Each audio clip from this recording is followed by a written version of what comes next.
On this edition of Primetime Politics, as the Ukrainian president denounces the UN's inaction as his country suffers, the Ukrainian parliamentarian tells us about the atrocities and what's needed on the ground. We'll also hear from a former ambassador to NATO about what to expect from the alliance in the coming days. And the Heritage Minister tables legislation to make the web giants compensate Canadian media outlets.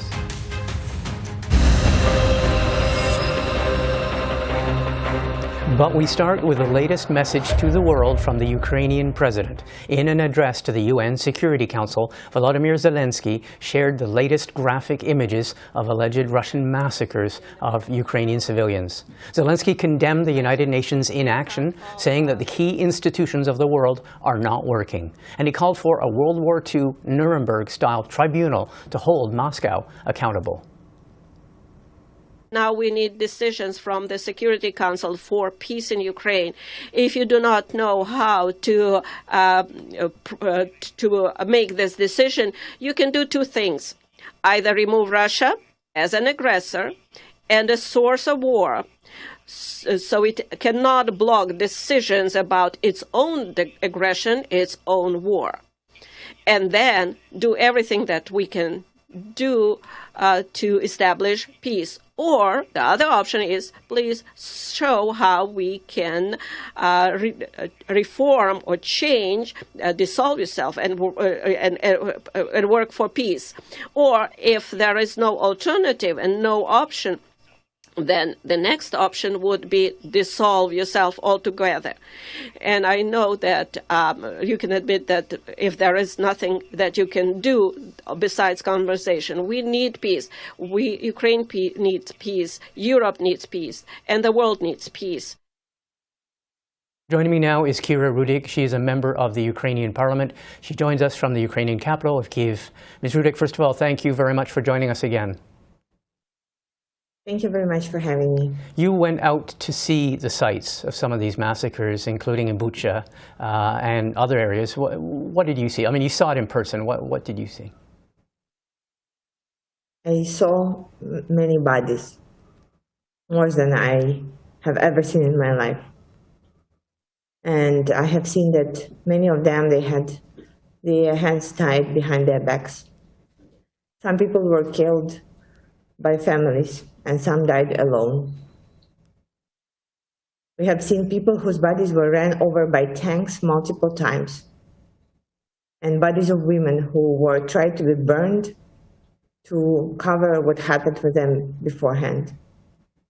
We have also seen bodies of people who were tortured before being killed, with the bullets in their knees or with the bullets in their heads multiple times. I have spoken to the people who survived. I have spoken to women who were raped by Russian soldiers, with their children having to witness it.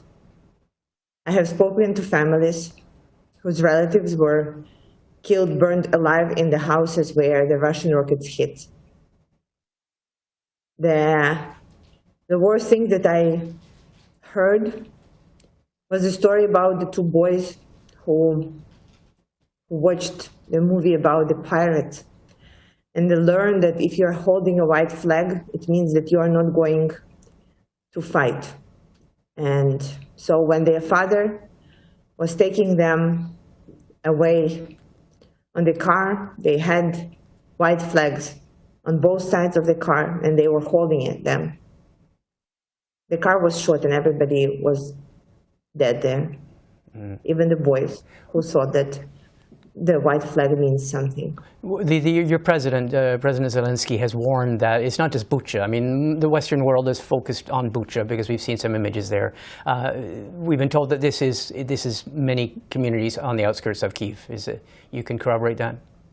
Right. So it's not only Bucha, it's also Irpin, it's Yasnogorodka, it's Gostomel. There are many others.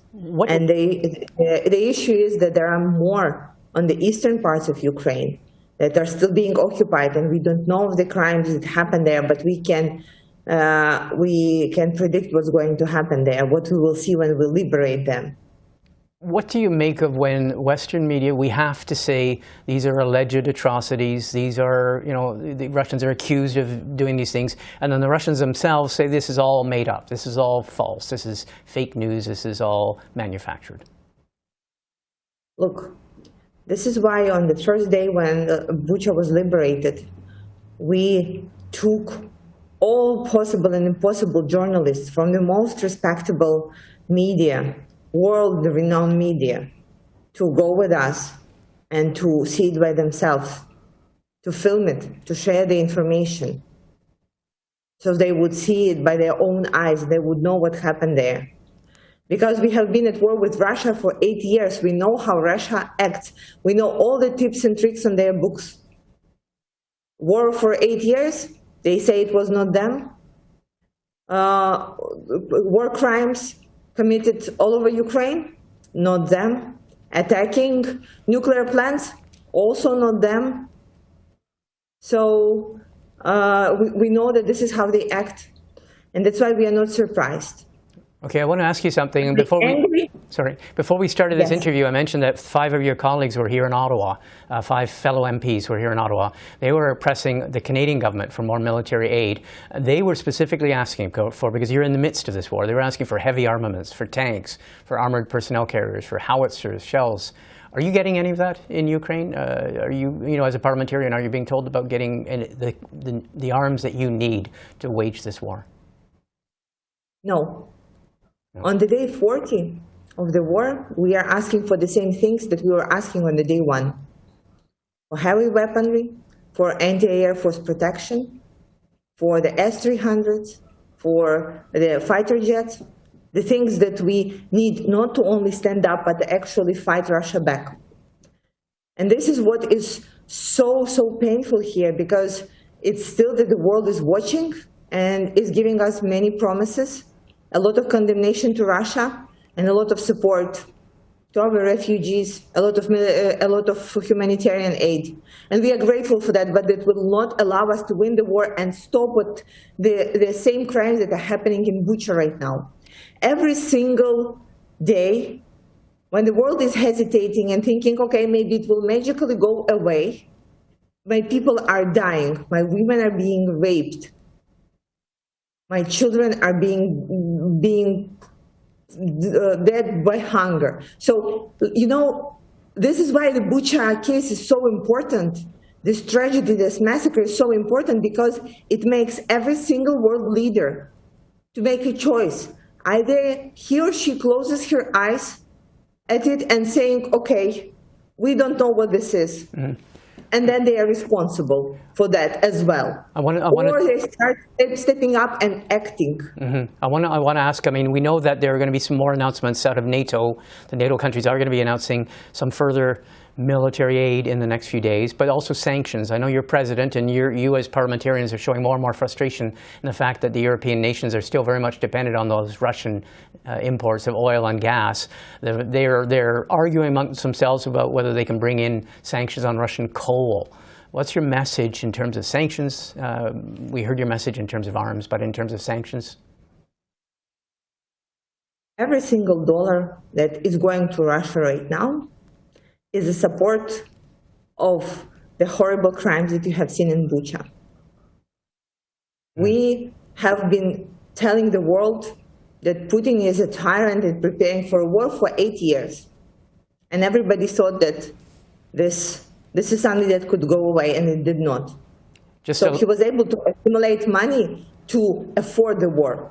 So right now, every day of hesitation of not putting sanctions of Russian gas and oil, every single day, every single country that is paying for Russian gas and oil and coal, of course, and other products, is supporting and feeding the tyrant and feeding the aggressor who came to our country and is killing us.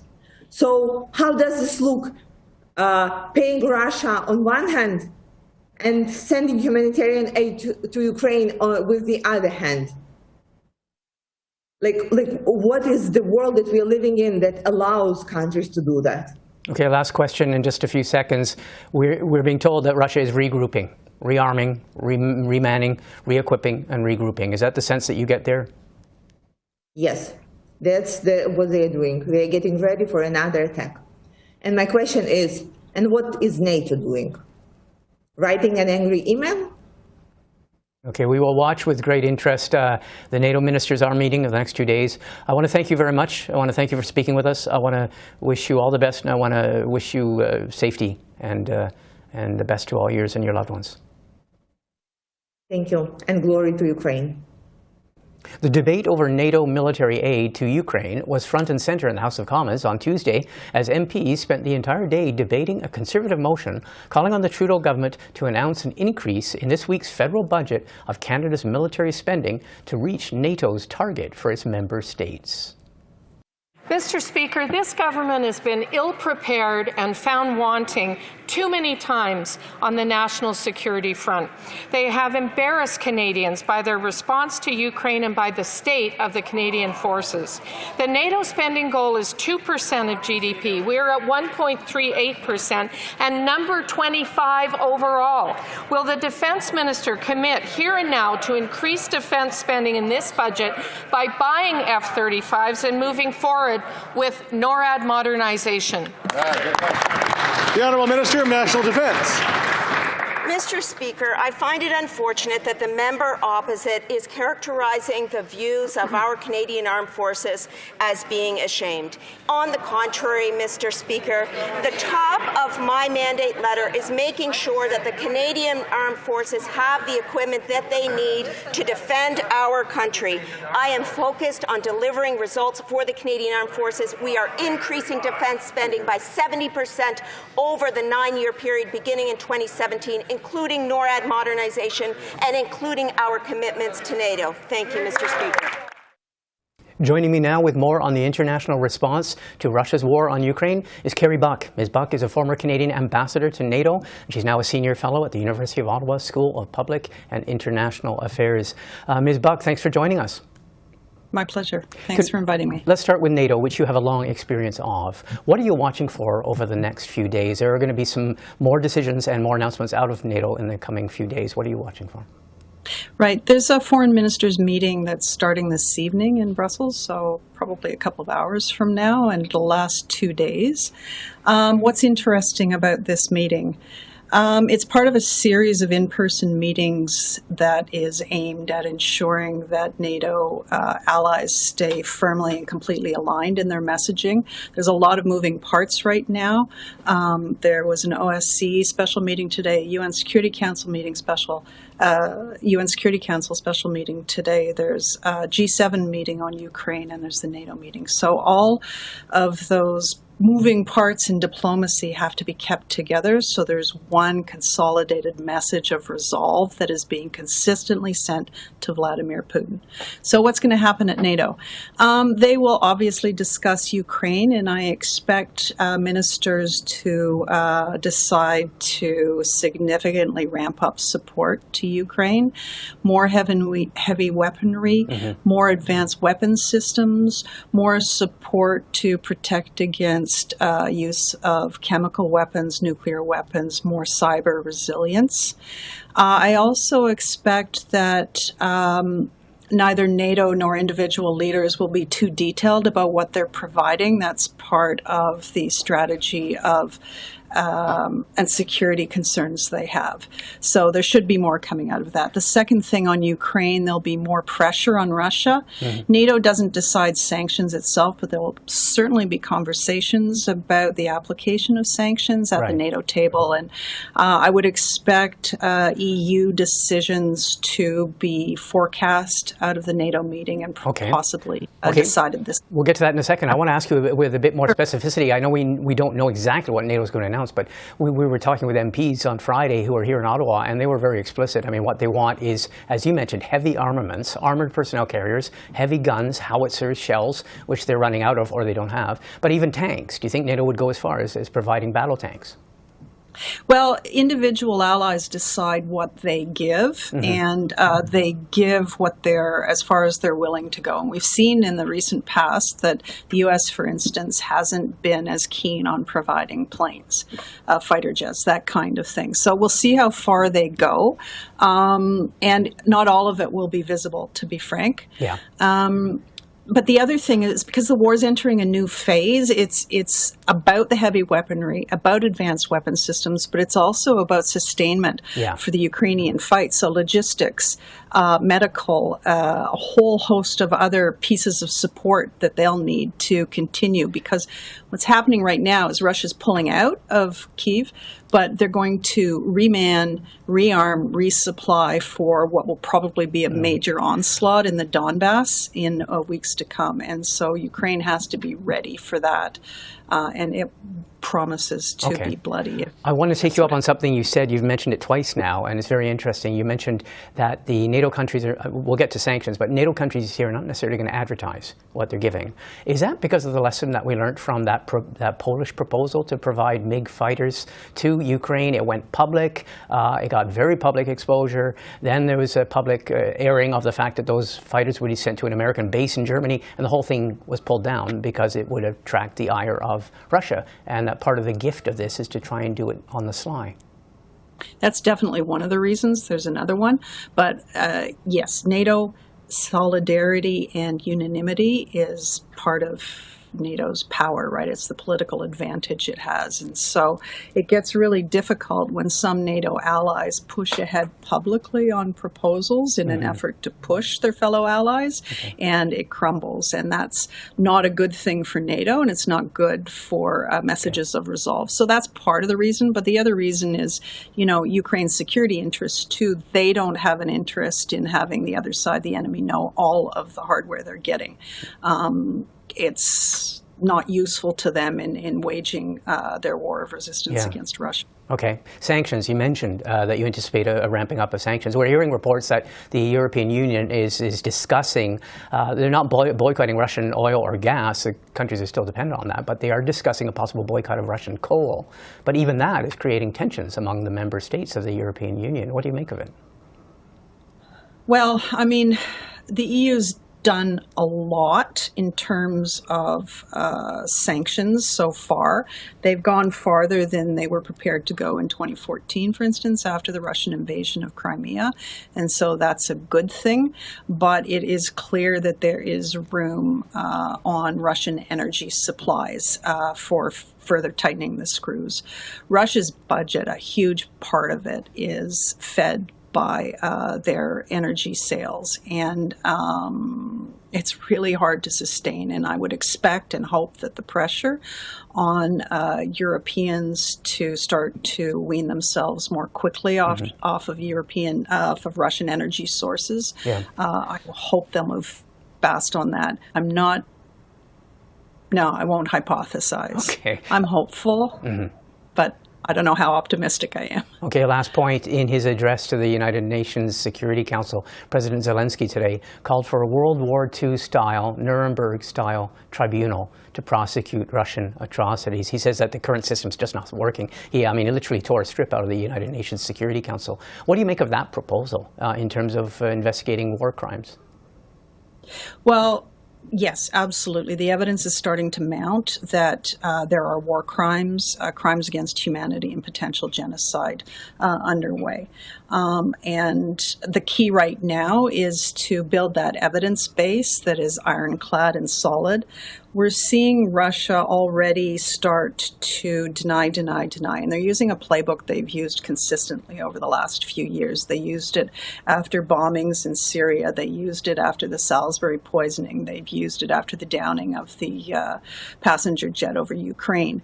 And so, honestly, it's ludicrous messaging coming out of the Russian state saying it's all staged. But even if it's not all staged, we didn't do it. Lies upon lies upon lies. It's shameless. shameless and speedy messaging out from the Russian government. So really important that that evidentiary basis be built for the war crimes. And Canada traditionally has played a pretty important role in doing that in past crises. Yeah, we have RCMP officers already on the ground, from what I understand. Sure. And that's great, but I think it's also important to do other things to help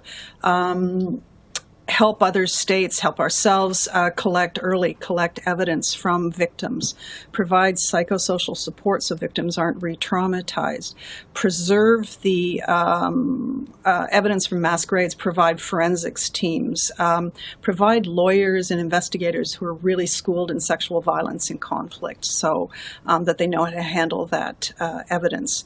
These things take a long time, but it's important now to set, the international community sets itself up to be able to prosecute and bring Russian leadership to account for these international crimes. Okay, Kerry Buck, thank you very much for taking the time. Thanks, my pleasure.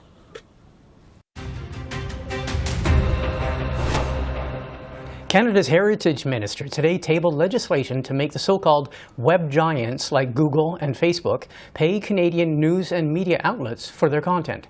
The bill would set up a framework for news outlets to collectively negotiate compensation from online platforms who use their content. Minister Rodriguez says the legislation is essential in saving a news industry in decline. In the past 15 years, more than 450 Canadian news outlets have closed their doors.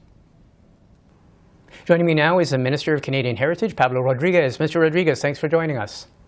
Hey, Martin, it's a pleasure. Thank you for having me. There are a lot of questions, a lot of building block questions to understand how this legislation and how this new system will work. Who among Canada's media outlets, media organizations, would be eligible to negotiate these compensation agreements with the web giants? First, it's important to say that an independent, professional, neutral, non-partisan journalism is fundamental in our country. And we're losing that. 450 outlets closed their door in the last 15 years. So we're not getting a stronger democracy, we're getting weaker, a weaker democracy. So we have to protect and reinforce strong journalism in our country. So the media that will be included are those that already benefit from, for example, the tax credit. That means those who have at least 2 journalists that cover Canadian news, general news, not specific, like I'm not talking about cars. So there's a set of criteria there. Then we're going to add the broadcasting news sector. Why? Because news is news. So news, be it on television, on radio, or on paper, it's all the same, right? It's written, it's prepared for delivery to the Canadian people. Okay. So we're also going to include the broadcasting people. All right, the flip side of it, how are you going to get the web giants to enter into negotiations, something they have not done traditionally until now or until recently? How are you going to get them into negotiations to pay media outlets? Well, because they have to, because if they don't, then they will go to final arbitration, and nobody wants to go to final arbitration. Not the tech giants and not the media outlets, because you never know what's going to happen at the end. So the way it works is that there are criteria that are set, they're independent, and that those criteria will determine which platform is included in this, which platform is covered by the bill. Those platforms will have to negotiate with media outlets to be excluded from the bill, to be excluded from being forced to go to final arbitration.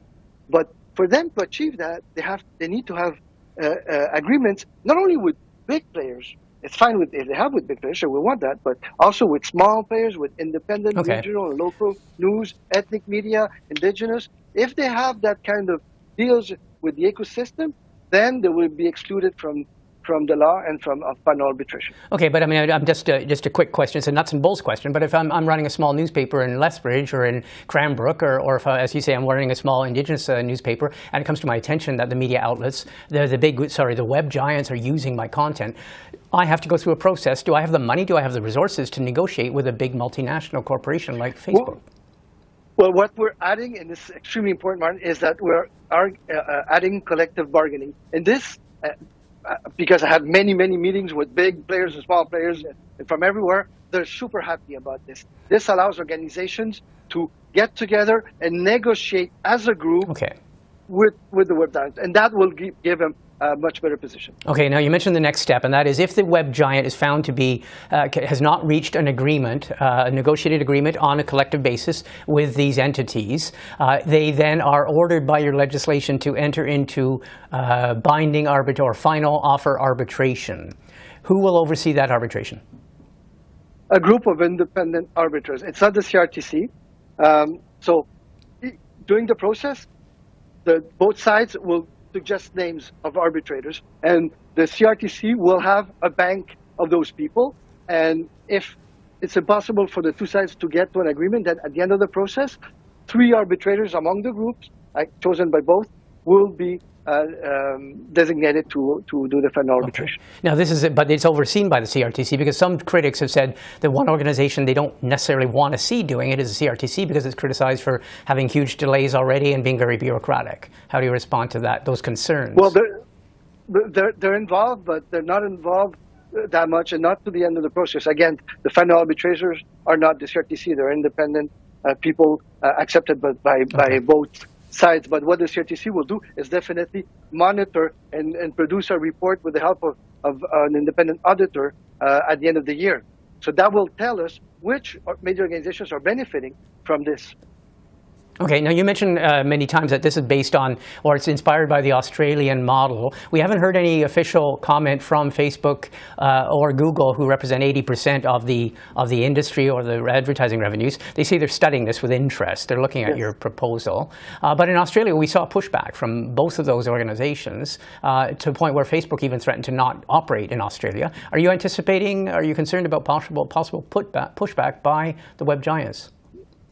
Not based on the type of conversations I had with Google and Facebook. They were very open, frank, honest conversations. They agree that there could be some regulations. Now, are they going to agree with everything that's on the bill?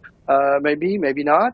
But we'll keep having those conversations. And as they know, my door is always open. Okay, and the other bigger question is, are you concerned about trade retaliation? The U.S. Department of Commerce has been very protective of these big web corporations that have most of their operations, or a lot of their operations in the U.S. Are you anticipating or concerned that you could see an open U.S. trade challenge to this Canadian legislation, saying that it is impeding trade?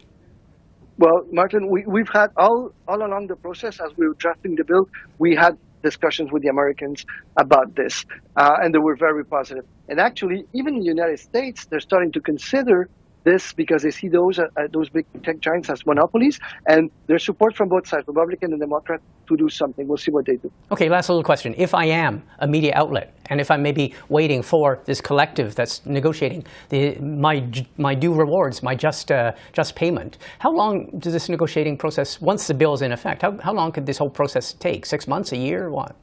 Well, once the bill gets final set, we expect negotiations to take about 6 months, and then after that, there's a couple of months for the review of the agreements that are signed. Okay, a lot of businesses could still go out of business by then. That's why we have to act quickly, and that's why the bill is tabled today. Okay, well, we'll watch it with great interest as it goes through the legislative process. Thanks for speaking with us tonight. Thank you very much, Mark. Talk soon. And that's all for another edition of Primetime Politics on CPAC. I'm Martin Stringer, sitting in for Peter Van Dusen. Thanks for watching.